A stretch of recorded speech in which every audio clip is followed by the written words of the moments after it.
ধরো শিক্ষা মানুষ আসিফ ভাই মার্কা আছে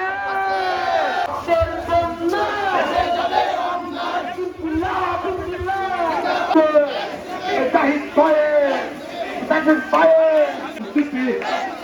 আরো জুড়ে জুড়ে বলো বিল্লাইয়া কানাইয়া দাও ওই ইনকিলাবাদ জিন্দাবাদ ওই উত্তরাঞ্চল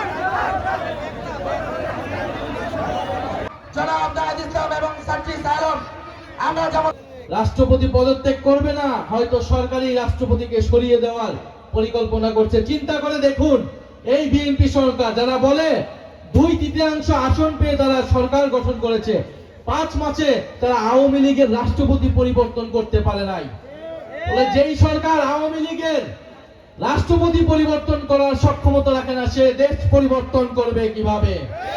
বলে আমরা মনে করি ফ্যাসিস্টের দোসর চুপ্পু পদত্যাগ করলে হবে না, পদত্যাগের পরে তাকে গ্রেফতার করতে হবে।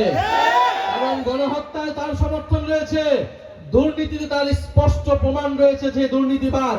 ফলে সেই ব্যক্তিকে অবিলম্বে অপসারণ করে তাকে গ্রেফতার করে বিচারের আওতায় আনতে হবে এবং একজন যোগ্য নিরপেক্ষ অভিভাবক সুলভ ব্যক্তিকে এই বাংলাদেশের জনগণ রাষ্ট্রপতি হিসেবে দেখতে চায়।